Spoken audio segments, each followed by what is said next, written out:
A primeira perspectiva que ele coloca seria a nossa ideia de uma comunicação indireta. O que seria essa comunicação indireta?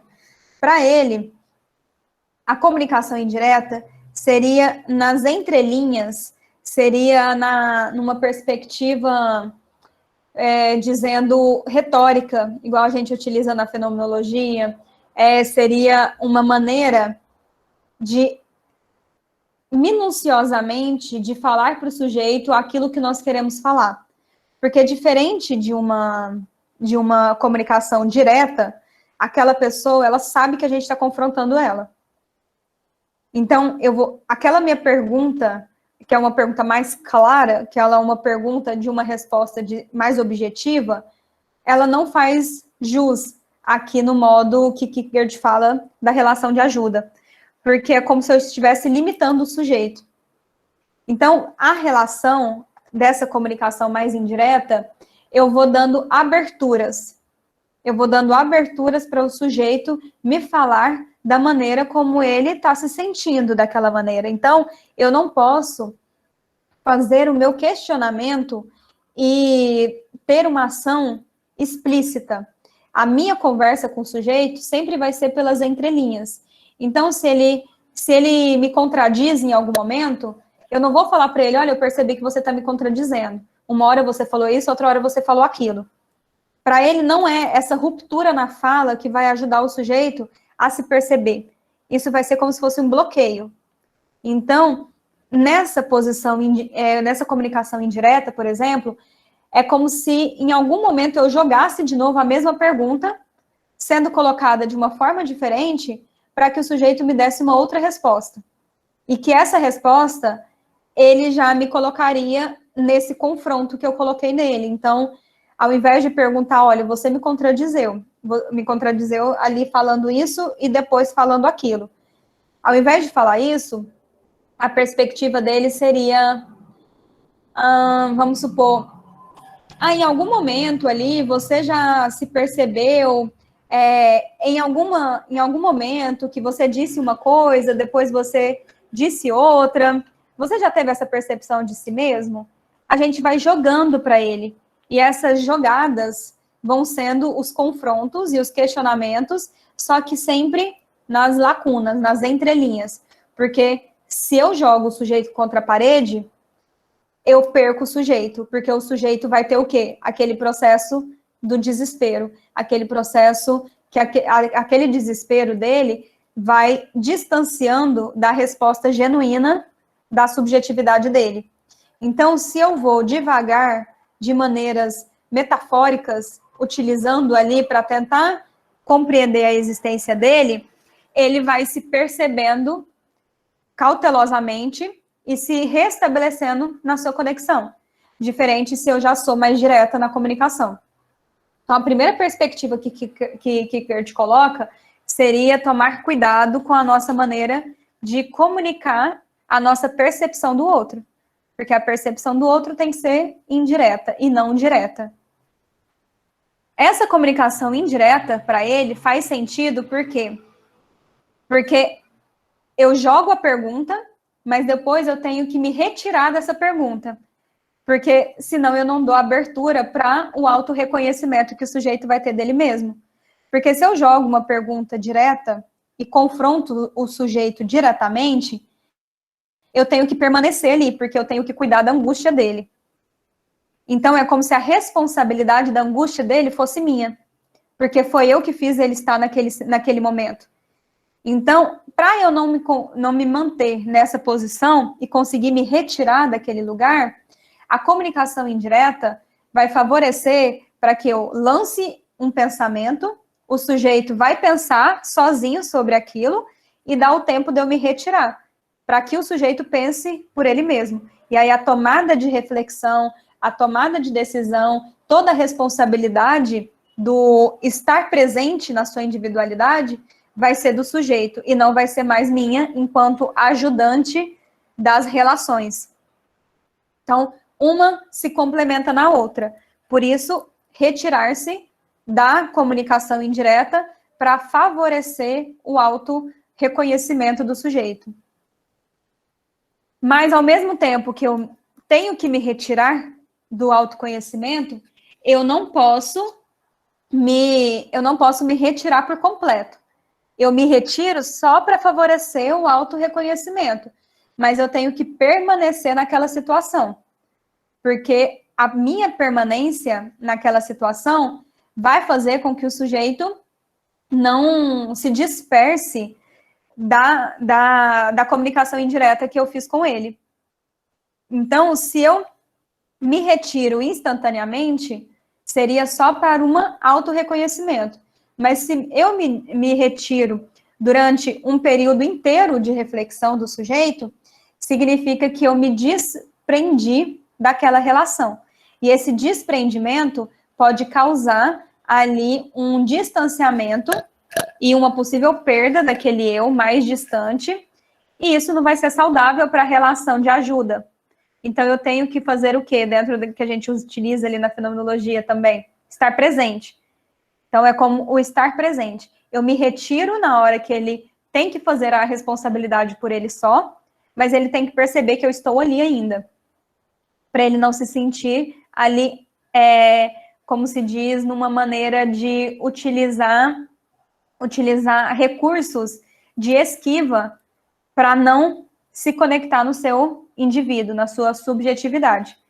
Então, eu tenho a comunicação, eu preciso me retirar da minha comunicação indireta para o autorreconhecimento, porém eu me retiro de uma maneira temporal e não de uma maneira infinita ali daquela nossa relação com aquele sujeito. Eu tenho que ter um cuidado muito grande para iniciar de onde o sujeito está. E isso é muito particular, e isso é o desafio, eu acredito, ali da nossa relação terapêutica, que é o que Kierkegaard trabalha. Porque esse cuidado e ser paciente para iniciar de onde o sujeito está, seria eu entender em qual modo de vida que o sujeito está. Para eu entender que modo de vida que o sujeito está, eu tenho que me desprender do modo de vida que eu estou. Porque senão eu posso entrar ali num pré-julgamento, em algo ali pré-estabelecido, que não vai me permitir perceber o outro. Então, eu tenho que primeiro entender se o sujeito se encontra num modo de vida ali estético, desculpa, depois eu vou arrumar ali a escrita, de um modo de vida estético ou de um modo de vida ético. Porque cada um vai vai ter possibilidade de uma escuta e de um restabelecimento com o sujeito de formas diferentes. Acaba que um está entrelaçado no outro, mas a individualidade do sujeito vai falar muito sobre o modo de vida que ele se encontra. Então, eu tenho que tomar cuidado de não menosprezar aquele modo de vida que o sujeito está, senão eu perco a relação de ajuda que eu tenho com ele. E esse cuidado e ser paciente tem muito a ver com esse próximo ponto, que é entender o que o outro entende. Não basta eu só entender o modo que ele se encontra, mas eu tenho que perceber se ele compreende o modo de vida que ele se encontra. É essa relação, essa ligação que a gente tem que fazer em conjunto com o sujeito, para ele se restabelecer nessa conexão com ele mesmo, do seu próprio existencialismo. Se eu não entendo o que o sujeito entende, eu vou quebrar o nosso ciclo terapêutico. Porque eu vou partir um ciclo terapêutico só do entendimento do psicólogo, e não do entendimento que aquele sujeito tem dele mesmo. Enquanto ele não se reconhecer no seu modo de vida, vai ficar como se fosse um ciclo sem fim. Ele não vai fechar aquele ciclo e iniciar um outro ciclo, porque ele ainda não se percebeu. Então, não adianta nós, enquanto terapeutas, percebermos o outro se a gente não está percebendo que ele ainda não tem essa conectividade tão aprofundada dele mesmo.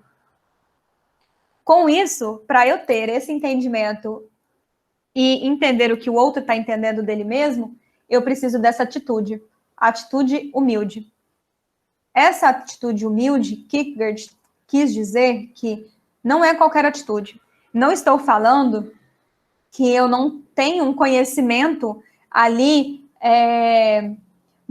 da existência do outro, que eu não tenho ali um pouco mais de teoria, talvez, de estabelecer e de entender como que seria o passo a passo que aquele sujeito tem que ter dele mesmo. A humildade para ele seria vinculado na atitude de ser um criado dele. Eu estou ali para estabelecer o que ele entende. Então, ser humilde não significa ser inferior ao outro. Eu não me coloco ali num papel ou num lugar na onde eu preciso do outro ou que o outro precisa de mim.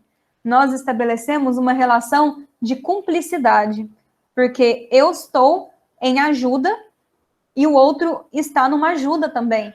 E por essa relação, nós temos que ser iguais. Iguais para que aquele sujeito possa se auto-reconhecer, possa se permitir se auto-reconhecer. Porque se eu não tenho essa atitude humilde de saber que a vida do outro ali é o que está em jogo, a existência do outro que tá precisando de ser resgatada, eu vou começar a ter atitudes, eu vou começar a ter uma perspectiva e talvez eu trabalhe com ele de um modo de vida na qual o sujeito não está sendo pertencente. Talvez eu coloque ele em um estágio de síntese que ele não está sendo pertencente, devido à minha não atitude humilde de perceber o outro na sua complexidade e deixar desvincular essa perspectividade do outro. Então, é muito importante para o Kierkegaard essa atitude do humilde. Responsabilidade daquele que ajuda, porque quando eu pretendo ajudar uma pessoa, quando eu me disponho a ajudar uma pessoa, eu tenho uma responsabilidade. Eu tenho uma carga de responsabilidade. Lembra quando a gente estava falando da angústia? Que a angústia de tomar uma atitude já é pela responsabilidade? E se eu tive essa responsabilidade de querer ser professora, existe uma responsabilidade nela? Por mais que eu saiba que existe o outro, também tem a minha individualidade, da minha responsabilidade individual.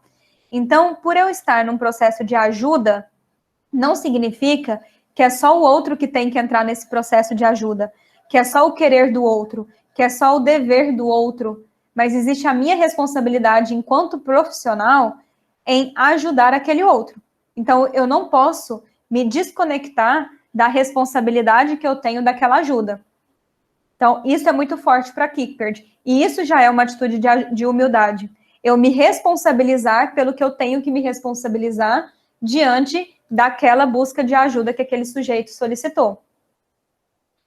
Ele utiliza muito, e isso vai sendo coerente lá quando a gente fala da comunicação indireta, sobre interpretações poéticas. Eu utilizar maneiras de filme, utilizar séries, utilizar livros, né? Utilizar poesia, música, metáforas para conectar o sofrimento do sujeito, para ele tentar ver se aquele sofrimento tem uma causalidade para ele. Então, a comunicação indireta e essa interpretação poética faz muito sentido para Kierkegaard, porque vai dando uma possibilidade mais natural do sujeito nomear os seus sentimentos. E ao passo dele nomear seus sentimentos, ele se percebe. A comunicação indireta ali, junto com essas interpretações poéticas, para ele vai surgindo efeito para o sujeito se restabelecer nas nomeações do seu sofrimento.